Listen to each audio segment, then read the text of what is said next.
Hello class. Today we are looking at section 2.1 and we're focusing on the frequency table and histogram. On page 43, it gives the procedure to find the class width, integer data. Now we need to know what an integer is. An integer we know deals with positive whole numbers, negative whole numbers, and zero. So when we begin to work on our class width, we want to make sure that we're looking at an integer value.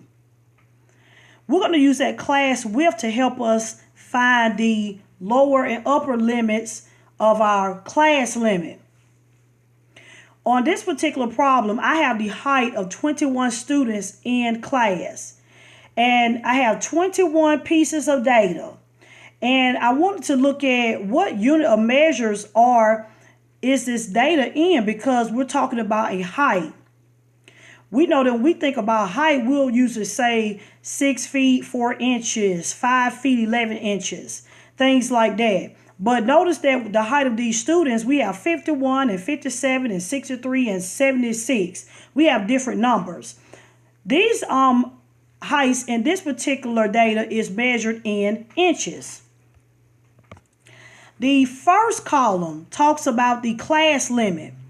On this particular example, I want a class width of 6. So if I was to give you a word problem, it will say somewhere in that word problem what they want the class width to be. This one, I want my class width to be just 6, but class width can be any desired number. It can be a class width of 5, of 10, of 15, 20, whatever you want the class width to be. But just for this example, I'm choosing the number 6 for my class width. On page 43, it says how to find the class width. We're trying to find a low value and a large value. So to find class width, we have to figure out what the lowest number is going to be and what the upper number is going to be. Step 1 says compute the largest data value. You have 21 pieces of data. What is your largest data value you see? It is 76. What is the smallest data value you see? It is 51. So let's write some notes down. My largest data value that we saw was 76. And we're going to subtract our smallest data value, which is 51. So if you go back and look at your information, we see the largest is 76 and the smallest was 51. One thing I also want you to notice that the data is written in numerical order. So when you're looking at a data, you do want to write it in numerical order. We also talked about another piece of information that has to be in numerical order. We talked about when we find the median value, we want to first put it in numerical order so that way we can figure out what the median is. You do want to apply that same concept when you're trying to set up your frequency table, which is what you see here, your frequency table. Okay, going back to page 43, number 1. Compute the largest data value minus the smallest data value divided by the desired number of classes. My desired number of classes I want to use is 6. When I calculate this number, I'm going to get a decimal value, which is 4.17 rounded. And I just rounded off. The rounding doesn't matter because we're on step 2.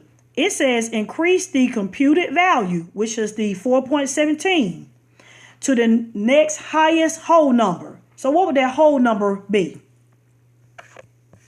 It would be 5. So it doesn't matter how you round it off because it says in the instructions to round to the next highest value. Now we know what we learned back in school that you would round that to 4. But for the purpose of doing a frequency table, we're going to round to that next highest value. So even though we know that if we was to round off 4.17, we would say 4, we have to go to the next highest value, which is 5. Now, this information is very important. It says that means that every class limit, I want it in increments of 5. Let's look at that. If you look at your data, your lowest value is 51. Now, if I can start at 51 and start counting 5 and make it increments of 5 at 51, but it really does kind of make the graph looks a little more challenging to work. So let's go to the nearest 10 place. Let's go to 50. Let's go to 50. So for my lower value, I'm going to start with the number 50. And we said that the class width is in increments of 5. So we start at 50, start counting at 50. We're going to say 50, 51, 52, 53, 54. So we're going to go for 50 to 54. My lower class limit will be 50, and my upper class limit will be 54. We're going to do the same procedure for each row. My next one, I have 55, 56, 57, 58, 59. So my class limit is here. My lower is 55. My upper is 59. Let's do it again. My lower is 60. My upper is 64. What do you think the next intervals will be? It will be 65 to 69. Go to the next one. You're at 70 to 74. And then we're at 75 to 79. And that's it on that one. We have done our first column. So to find the class limit, you need to determine what do you want your class width to be. I wanted my class width to be 6. But again, if you read a different scenario, they might want a different class width. But for my example, I wanted my class width to be 6. So to find the class width, I had to take my largest value, which is 76, minus my smaller value, which is 51, and divide by 6 to get 5 rounded up. 5 as my whole number. And then if you count, you start counting off at 50, 50, 51, 52, 53, 54. We have 5. We have them in intervals of 5. Now let's go to class boundaries. That procedure is on page 44. It says to find upper class boundaries, add 0.5 unit to the upper class limit. To find lower class boundaries, subtract 0.5 units from the lower class limit. All they're saying is, wherever all my lower limits, 50, 55, 60, 65, 70, and 75, subtract 50 cents. Upper class limits, 54, 59, 64, 69, 74, 75, add 50 cents. That's all they're asking me to do. So let's do that. We're going to say for our first row, we have 49.5 to 54.5. If you notice for my lower, I subtracted 50 cents, and then my upper, I added 50 cents. Do the next one. We have 54.5 to 59.5. Next, 59.5 to 64.5. What do you think the fourth row would say? It would say 64.5 again to 69.5. Then we have 69.5 to 74.5. And last, we have 74.5 to 79.5. So now you have your class boundaries. The class boundaries are very useful because when you're looking at your data, sometimes you can be a little confused as to where to put a certain number, a certain tally. So let's look at the tallies. We know tallies is just counting up how many we see. On your class limits and your class boundaries, you're going to look at the data and see what data goes in what class limit. If you notice, we're at 51 through 76. It's already numerical order. That helps me a lot also with calculating my tallies as well. I see 51 That goes between 50 to 54. But if you get confused, look at your class boundaries. I have 49.5 through 54.5. So that's where those numbers can go between those class boundaries. I see 52. It falls between those class boundaries. 52 I see again, so you must write it again. I see 54. Now, this is why the class boundary is important, because I see 54. And if you notice on your class limits, I went from 54 to 55. So where would 54 go? Is it on 54? Is it going into 55? Where would it be? That's why you look at the boundaries, because 54 does fall between my class boundary of 49.5 through 54.5. So you will put that tally in the first row. Go to the second row, 54.5 to 59.5, and look at what numbers go in that area. As I can see, I see 6 numbers that will work. I see 55, 57, 57, 57 again. I see 58, and then I see 59. Those will go there. Go to the next one. The next one, I want to go from the boundaries 59.5 through 64.5. So the numbers I will use here will be 60, 61, 62 again, 62 again, and then 63. So I have 5 here. The next one, I see 2. The next one, what would that be? From 69.5 to 74.5. How many tallies would I mark here? I will mark 1, 2, 3. And then my last tally, I will put 1 mark there. So make sure you look at your data. Now, another way to check yourself is that you want to count up all of your tallies.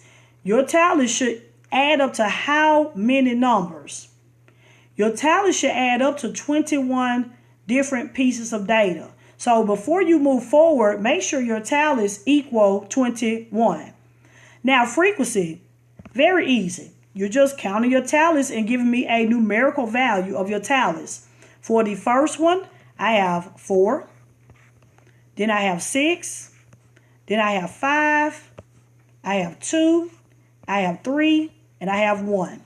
And that's my frequency. You also have something called a cumulative frequency where they just keep adding. So if I was to do a cumulative frequency, the first row would say 4, and then they'll say 4 plus 6 is 10, and then they'll say 4 plus 6 plus 5 will give me 15, and then they'll add up again and get 17. They'll add again on the 5th row and say 20, and then on the very last row it will say 21. So a cumulative frequency will just keep adding up as you add your frequencies. You're just adding up the frequencies row by row. That would be what a cumulative frequency would do for me. Okay, class midpoint. Now we know a midpoint is just the number, that middle number. We have to add up 2 numbers and divide by 2, and that's going to give me that midpoint. The midpoint here is really easy. If you just count, you can figure out what a midpoint is. If I start at 50, 51, 52, 53, 54, if you counted, what was the middle number? The number in the middle was the number 52. If you count again, 55, 56, 57, 58, 59, what was that midpoint? 57. Try 60 to 64. Start at 60, stop at 64. What is that middle number? That middle number should be 62.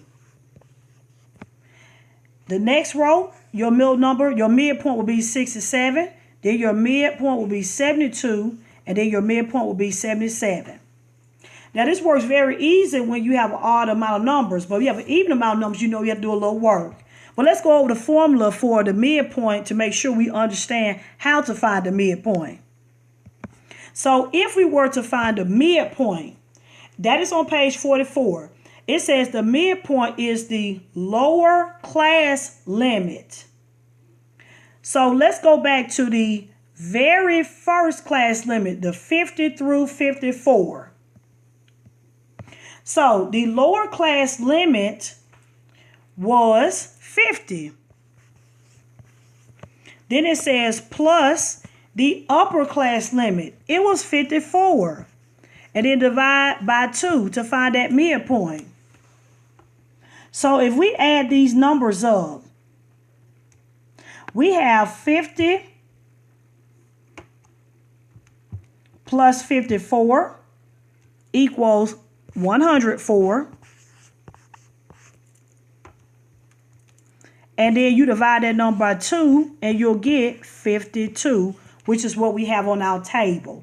So to find the midpoint, you take the lower class limit plus the upper class limit and then divide by 2, and that will give you your class midpoint, which is 52. You will do this procedure for every step. But again, if you have an odd amount of numbers, you can just pick that middle number. If it's an even amount of number, then you might want to go through that formula to figure out what the midpoint would be. And your class midpoint can be also be decimal values as well. And if you see a decimal, that is okay. So let's talk about this again, and we're going to go to one more thing. Class limits. We want a class width of 6. So to get the class width, we took the largest data minus the smallest data and divided by my desired class width, which was 6.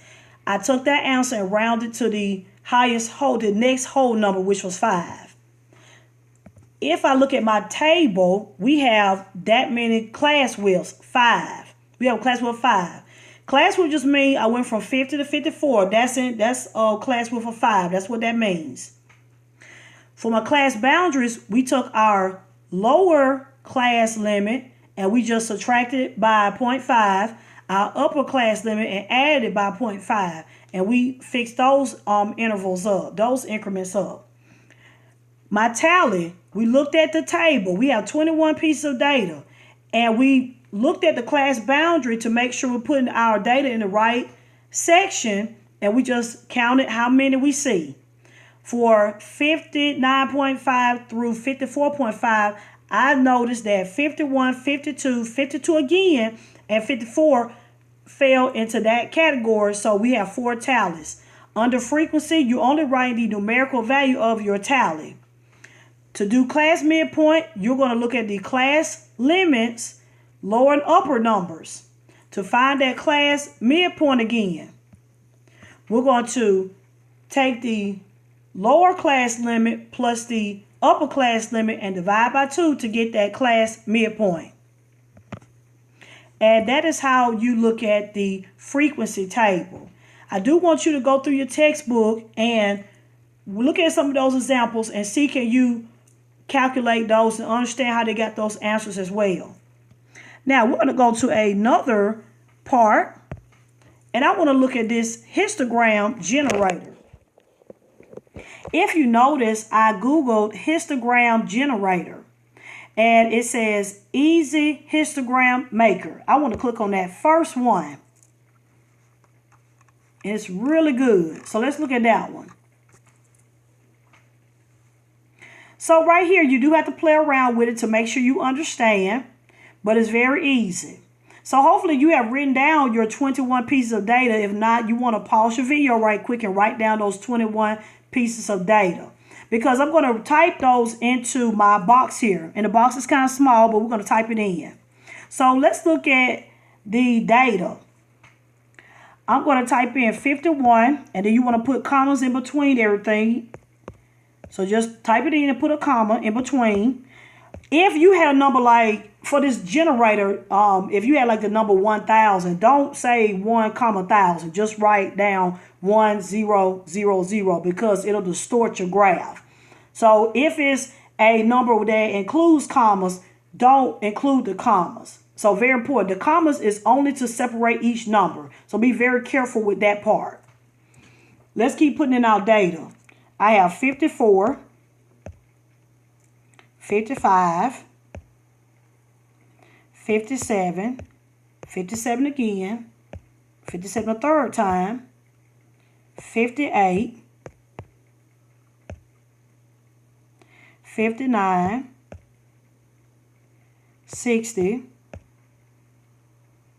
61, 62, 62 again, 63, 66, 68, 71, 74, and 76. So if you look at this, I should have 21 pieces of data into my histogram generator. And I'm going to click generate. And if you notice, it generated a table for me. But we noticed that we said we had a class width of 5 and we have a desired number of 6 classes. So if you notice that on my histogram frequency diagram, it shows 1, 2, 3, 4 different pieces of data on my histogram. And I don't want 4, I want to see 6 because we had the desired number of class of 6. So I do have to do some modifications here. If you move down where it says edit, it says number of classes. We want a desired number of classes of 6. My lowest class value that we want to put on our table was 50. Our lowest number was 51, but we wanted our lowest class value to be 50. And then it says a specific class range. Yes. That tells me my class range is nothing but my class width. We said we want a class width of 5.